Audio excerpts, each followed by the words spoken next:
Good morning, everyone. My name is Sherilyn, and we are again in Joyly Studios, and we are speaking with the amazing Scott Emmons this morning. He's our podcast guest coming from Furlong, Pennsylvania. Good morning, Scott. How are you today? Good morning, Cheryl. I'm great. How are you? I'm well. So I'm sorry, but I got to cut right to this Instagram post that I saw just a little bit ago. It was you holding a fanny pack standing next to the box, and you said, "Who wore it better?" OMG. Yes, How fun was that to create? uh, that was fun. So it was actually my daughter's. I had purchased this black turtleneck sweater, and it was a little too small for me. I had put it on, and my 18-year-old daughter came up and just started laughing. And I was, "What are you laughing at?" And she showed me the picture of The Rock with that, blue sweater and the fanny pack. And I'm a guy from the '80s, so I had fanny packs, and she's seen photos of that. So she just started laughing.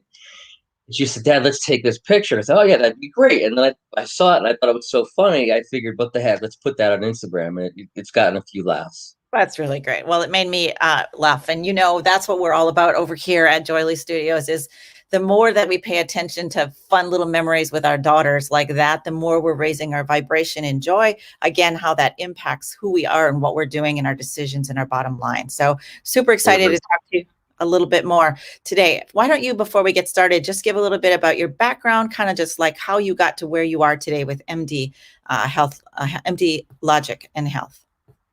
Certainly. So I started my career in sales, but then transitioned quickly into the pharmaceutical world. I was originally a biology major, then pre-med, and I started hearing about these pharmaceutical positions. My dad said, "You should apply for a pharmaceutical position," which I didn't even know existed. I had no idea there were people that spoke to doctors about medicine.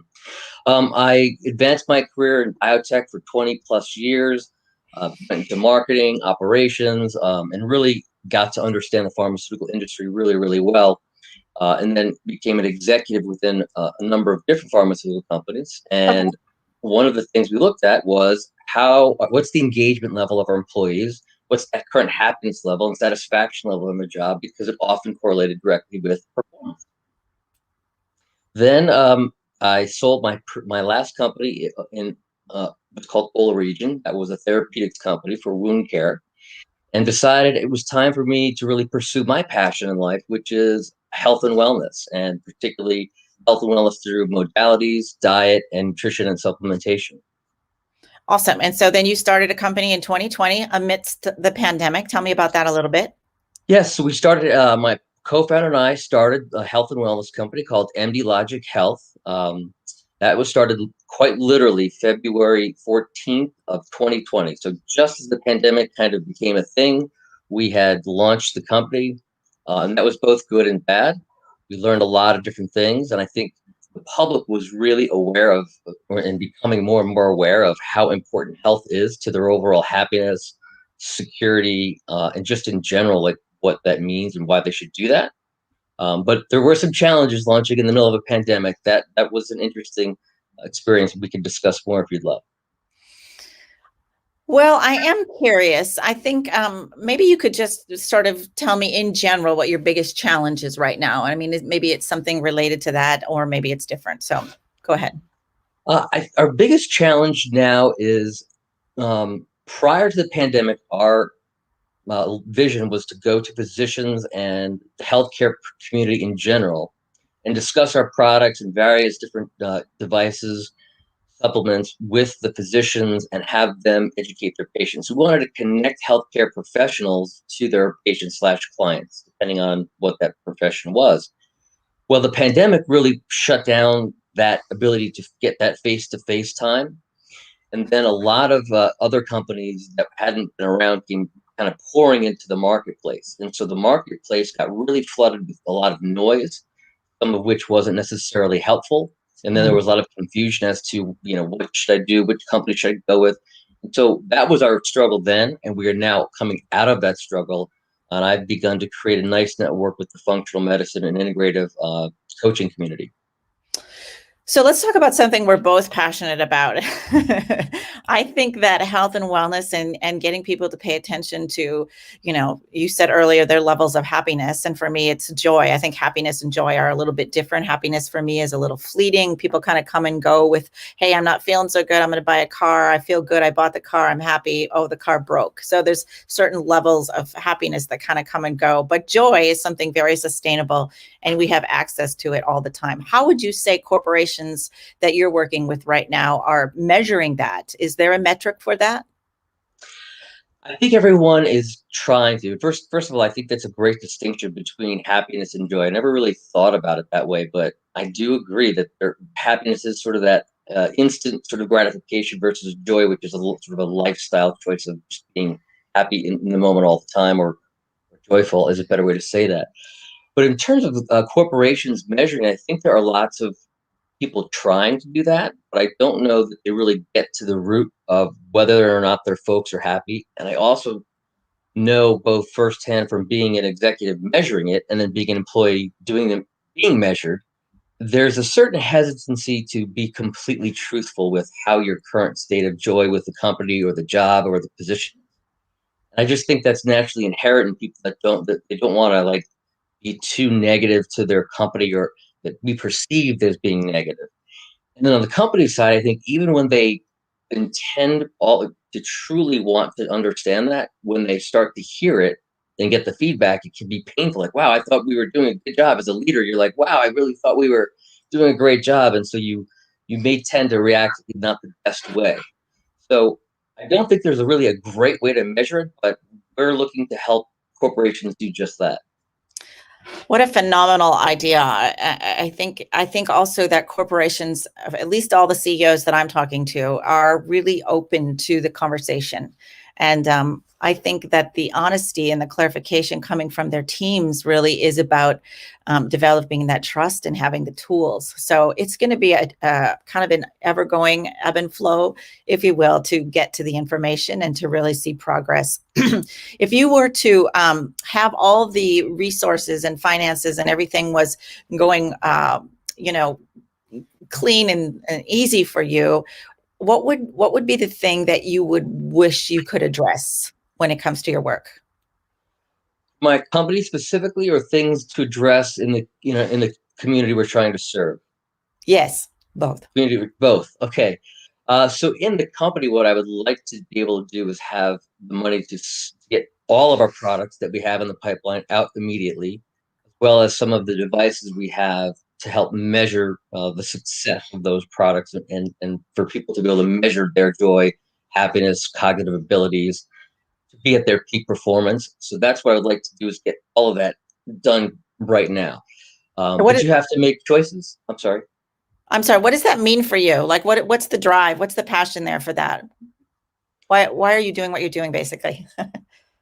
So I mean, I think it comes down to just knowing that when people are happy and joyful throughout their life and their career, they're better people. Society overall performs better. And I've been in many positions where there wasn't much joy. And I look back at that time and I wish I had it back because I could have done things differently. And I don't think I was aware necessarily that I wasn't happy fully. So I want to make sure that I'm giving back to people that they can be happy. And I know that some of the things that we provide from both a measuring perspective and then a support perspective can do that. And it's things as simple as teaching people how to exercise, giving them the education on just going for a 20-minute walk a day can really enhance your overall joy. Taking a 45-minute full lunch break where you get outside for 15 minutes can have dramatic impacts on your happiness and joy at work versus sitting and eating a lunch by yourself, which many people these days do. So I really see how it impacts people, and I really feel like it's something I need to give back to people. Is mental health is so critical, and I think you're a joyful person, you're a mentally healthy person. That's really important. I just want to ask a little clarifying question still, because I've not quite tapped into it. What is the need? You need to give this back. Why is that? Because you've been so, people have been so generous to you, or what is that about? I think both sides of that equation. I think I've been given some tremendous opportunities to be joyful in my career, in my job, particularly in some of my earlier years with some of the mentors that I had and people that I worked for and companies I worked for, where I was truly blessed to be there. And then I've had the complete opposite, where I've worked at corporations where the toxic culture was toxic and it was palpable, and it had a ripple effect through my whole life. It created a lot of personal trauma, family trauma, and even my coworkers. It just was very unhealthy. So I've seen both sides of that, and I've been, as I mentioned earlier, as a biology major, and then kind of pre med, and then really into health just in general. My whole life, I knew there were solutions, and so when I sold my last company, I really said, this is my opportunity to create this health and wellness company. And now at that point, I was age 49. That's not an easy decision to make, right? To start really from scratch. But I just really felt like this is the perfect time to do it. I'd love to do this. And I kind of feel like I owe it because I've been given it. And I also know what the other side looks like. You are the perfect person. Plus, you're an amazing person to partner with on from our perspective as well. Because what you said a little bit earlier was, instead of sitting and having lunch by yourself, go for a walk. Or there's multiple things that people can do. Would you mind if I share real quickly with you our ecosystem around the chair of joy? I would love to hear it. So, like the pet rock back in the day, something silly can take off, right? Excuse me. Mm-hmm. So I bought a chair about the same time you started your company. And I don't know if you can see it behind me. That's the kind of big fancy one that that it's really not about the chair, but it's also about the chair, and that people feel very, very framed when they sit in it. They feel very special. And I've created the ecosystem around it to make sure that people are understanding that when they take time for themselves and really sit still and recall some amazing memories, that there is life expansion and that there is a different level of ability to show up at work that you haven't maybe necessarily been doing. So what I would love for you to do is just put both feet on the floor real quickly. And I'm going to just have you take one deep breath. Both feet on the floor and a deep breath. Okay. Yes. It's probably been a really busy morning already, or Monday. Who knows what's going on, right?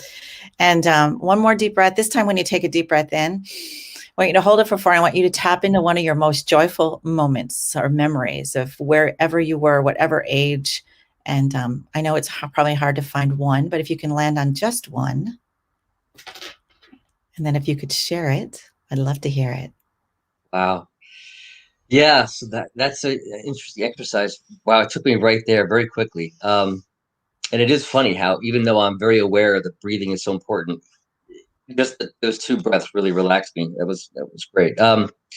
So the moment I went to was I decided when my son was 16 or 17, it was time for a digital detox, and he was dating this girl for a couple of years, and constantly on the phone, the texting and the teenage drama and all that, and the Instagram was becoming a big thing at that point. And I just said, you know what, I'm going to take him to where I loved going when I was a kid to get away, and that's I don't know if you know where Lake George is in the Adirondacks. So I said, we're going to go camping for a week up at Lake George, and so the specific moment of joy is going to sound a little bit not so joyful, but when I look back on it, it was, the whole trip was joyful, but the two specific moments stand out to me. The first is, as we got there, everything was smooth and easy, and it was sort of like a movie where everything looks peaceful and great, and you're all in this wonderful nature setting, and we're setting up a fire to cook dinner, and the tent is set up, and we're pretty tired at this point because it's a long drive, and we're setting up the tent. But I wanted to get a lot of dry firewood for the fire for that night and the next morning, and there wasn't much dry because it had been raining. Well, I found this really dry log in the middle of in the back of the woods. So I yelled to Tommy. I said, "Come on over here, buddy. I got a huge log. I need your help." So we pick up this log and we put it on our shoulders. And no sooner do we put it on our shoulders than I get stung in the back of the head and then in the back of the thigh by a couple of hornets. And I scream, "Run!" And he's like, "What?" And I'm like, "Run!" So we throw the log off, and I mean, just like out of a cartoon from the 80s, there's this like giant hive of bees or hornets, I'm not sure what, chasing us, and we are running to the lake at full force, both getting stung along the way. Which of course we jump in the lake, and they're buzzing around us for a little bit, and then finally they all go away. And then that night it pours rain, our tent gets flooded, and the whole night was just a disaster. We got stings all over us. We're frozen cold from the pouring rain. And I'm like, oh, this was not a good idea. But but we got up the next morning, and I was like, let's just go. We'll go into town. We'll get some dry stuff, and we'll get some food. And we get to Burger King. We both order hamburgers. Now we don't even. It's 6:35 in the morning. I'm like, sir, we don't serve hamburgers at 6:35 in the morning. It's breakfast time. We were so discombobulated we didn't even realize that. But the reason that's so joyful is I look back at that. Both our phones got soaking wet. They died. We had a complete digital detox. I mean, just Mm. because we were on an island in the middle of Lake George, there was no phone service. The phones we had were dead. We got our Burger King food, went back, set up our tent, and we had a great rest of the week. We spent 5 days on the island together. I talked to him more that 5 days than the previous maybe 2 years. And it was just amazing. And the next year, he begged me to go back, and we went back. And it was funny. Nothing happened with the wasp. Everything was a lot easier. And we almost missed sort of the drama, of the first trip. But that was my most joyful moment. I bet you have quite a few laughs about that since. That's really, really special. What a special Yeah, time. Good for yeah. you. All right, the next one, I just because we have a lot to do, I'm going to ask you to do it one more time, another time in another place. And one more deep breath in. Another place, another time, another group of people, maybe by yourself, maybe a young boy, maybe it was yesterday, and tap into one more joyful moment. Okay. So it's back to the woods again. So I guess this is where my happy place is. My best friend and I were 17 years old, and we decided we're going to go camping. And we thought we were tough and rugged at 17 and 18. You feel invincible. We went to Eastern Mountain Sporting Goods, and the sales guy could see us coming a mile away, and we bought way too much equipment, and we loaded up our backpacks and hiked up Mount Washington in New Hampshire, up the old Boy Scout Trail, it was called. And we were hiking and hiking, and it was raining, and so our packs were getting heavier because we had way overloaded these packs, because we thought we were invincible. And these things are heavy. So we're like, let's set up a camp and start a fire. It's soaking wet. We can't get anything going, so we're blowing on the ashes, blowing on the ashes, and blowing on the ashes. And I I look up at John, and his face is covered from head to toe in black soot because we've been blowing on these coals to try to get a fire going for like 45 minutes. And what I don't realize is I'm covered in black soot too. So he starts laughing, and I'm laughing, and neither of us knows why the other person is laughing. And we both look back at that moment, and that was a pretty joyful moment. We would laugh. That's I've never laughed. I don't know if I've ever laughed as hard as I did that moment. that's beautiful. I hope you and John are still in touch.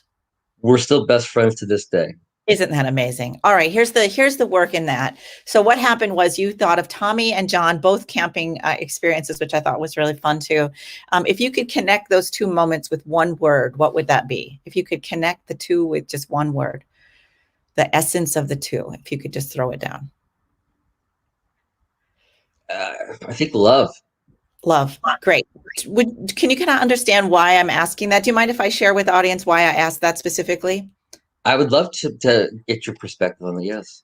Yeah, because I think for everyone, joy is different, and every day joy is different. Every moment of the day is different, right? It could be completely different. So when you connect two memories like that, you're actually giving it a word. Those two specific for you was love. So love is joy, and joy is love. Tomorrow, when you do your chair of joy, you might have a word, two memories that are about your wife or your college days or something, and the word might be playful or freedom or faith or God or whatever it is. So joy is always ever evolving and changing, and it's free and inside of you. And I love that you called up those two memories. Often when I think of joyful memories, I go right to the woods as well. So that's really cool. So last thing, if you could take joy, that essence or that love, and put it into some kind of physical container, what would that be? What would the physical container be? Yes. Wow. I could take it and put it into a physical container. I think a home, small home. Oh my gosh, beautiful. I'll let you explain that in a minute. And the reason I asked that too is because we just made joy intangible, that intangibleness of joy to tangible. Right now we can touch it, feel it, see it. Now you're going on an airplane. We're in LaGuardia. You're getting off the on the ramp or walking down, and there's 3,000 CEOs. They don't understand this joy thing that you're talking about. They don't get the love, the camping trips. They're busy hammering it out. If you could say anything to them about your level, your house, your container of joy, what would you say? I would tell them that if they were to examine their moments of joy, and reflect back on when they were joyful, they would realize that that was when they were probably their most productive and creative, also feeling the most connection to the people they work with. And that Mm. imagine if they could create that same work environment for the people at their company, how much more productive do you think your company? That's what I would. That's beautiful. And so, how do you think that your work is addressing the CEOs, or how can we support you in that? What is it that you need? I think what our work will do and is doing now is our one of the core tenets of our company is educate the consumers and connect healthcare professionals with patients to give them the tools to both measure someone's happiness, physical wellness, and mental wellness, and then give them the tools to help them do that along with the education of how. So we have a very unique application that we're partnering with that measures 2,500 biometric markers that determine cognition, tiredness, readiness, stress, anxiety, etc. And that is we think is going to be an excellent way for people to self-examine where they're at. And then we provide solutions, whether they're modalities, whether it's education about exercise, or whether it's a supplement like that helps reduce stress, like magnesium, for example, or ashwagandha that helps with cortisol. There are things that people can do both from a modality standpoint, infrared saunas, walking, jogging, exercising, eating correctly, getting good night's sleep, sleep hygiene, certain nutritions and supplements. Those are the things that we think we can deliver, which is educate on what those things are, where give the people a way to measure where they're at, and then give them the solution. That's incredible. And I think that, as we talked about a little earlier, CEOs are open, or the senior level teams and the HR departments are open and ready to hear this and have these conversations. Would you agree? Absolutely. I think the HR folks are always looking for a way to do that. And I think more than ever, CEOs are now recognizing through the pandemic, and even before that, the trend was happening, um, that mental health and joy and happiness in the workplace will be better for my company in the long run. Absolutely. One of the things I think, if you could identify with what we just went through, that this everything that's going on right now is people are learning through experience, right? Because we're in an experience economy, and that's kind of the exponential growth, and that's kind of what the Chair of Joy was about. So hopefully, maybe at some point we can add that to your toolbox. That would be really fun. I would love to add the chair of joy, and I think it's a wonderful idea because you can really feel it. I could feel it, and I'm not in the chair of joy. I'm just experiencing what that is about. But there's a lot of psychology that talks about the way you dress, the way you wear does have an impact on your mental, like where you are mentally. And I think when you sit in a chair that is called the chair of joy, right, you recognize that I'm here to experience this, and this is what I'm going to do while I'm in this chair. Yep. So I think it's fantastic, and I'm impressed, and I would love to talk more about it. So yeah, it's all about the neurotransmitters, right? The better you get at it, the more dopamine and serotonin levels that we have, and of course, it affects everything that we do. So where is your chair of joy? Away from your computer, if you could pick one in your house, where would that be? In my house, it would be outside my house, where my wife and I often are blessed enough to overlook a small farm that the sun sets behind every night. And so we've lived here 17 years, and for many of those years, especially in the summer, we would go out, glass of wine, glass of sparkling water, whatever that is, and just watch the sunset and talk. And that's the pure joy at the house. Your wife sounds lovely. That's beautiful. Sarah, yeah, she's wonderful. That sounds really nice, really, really nice. So again, if we were talking to CEOs, we would ask them to get in their chair of joy like 3 times a day. So for you, I would recommend, just to get things moving quicker for your company as well, get out to that chair more than just at sunset, right? Try to find your way there 2 or 3 times a day and just tap into some memories with Tommy and your best friend and college days and let those resonate and really feel them. Like, did you feel them when you did that? They just kind of went through your whole body. Yeah, I mean, I don't know if it came through in my voice, but absolutely, I could feel like I was back there again, and it was nice to relive those. So thanks, you kicked off my day in a Yeah. very positive way. Yeah. And it's funny you said I have been trying to get up and go for a walk every morning just to get outside, get the blood flowing, because I know that's great for you, right? But a couple of times I've sat at this laptop for 8 straight hours, and my wife comes in and says, "Hey, the sun is setting. You come out and watch it. It's beautiful." And a couple of times I've said no, and I caught myself. I'm like, you got to get up out of this chair and go see the sunset, right? Because you can get so wrapped up in things because you think it has to get done, but in the end, you're less effective because you're just burning up your dopamine. You're burning through your emotions, and you're not productive. Yes. And would you agree that if you did get out to the chair of joy more often, that in fact, some of those things that have to get done would get done quicker? That in the silence and in the quietness, that more things are coming down from the universe and presenting themselves to you. Wouldn't you agree? I would say whether or not they got quicker or not isn't all that relevant, but they would get done better. Yes. That Clearer. I know Yeah. because every time I've gone for a walk or I go outside and I reset, something I hadn't thought of or that's deep in the back conscious becomes, oh wow, well that's the solution, or this is what I should have done, or oh I forgot about this particular thing.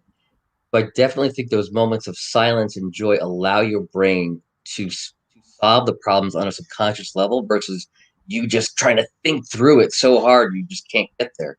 Yeah. Yeah, and the experience of doing that with teams as well. I mean, I can just see how this could blow companies out of the water. So that's why I'd love to talk to people like you in the space. We're talking to CEOs all over the country that are in that own hospitals and are trying to run things at that level during a pandemic. And I think that a little focus into stopping and slowing down and smelling the roses, if you will, really make a difference. So if you Yeah. could, if you could say anything to our audience about your takeaway today, or anything about your work at all, please, what would you like to share with us today? It's kind of a really Uh, open-ended conversation, yeah. question, but go for it. So I think the first thing I'm taking away is just how important the mission that we're on is. It's more important than I guess I even thought. Speaking to you and recognizing that you are seeing this massive need among CEOs and corporations to have this joy and mental well-being um, really lets me know just how significant what we're trying to do is. I knew it was big, but that's reassuring.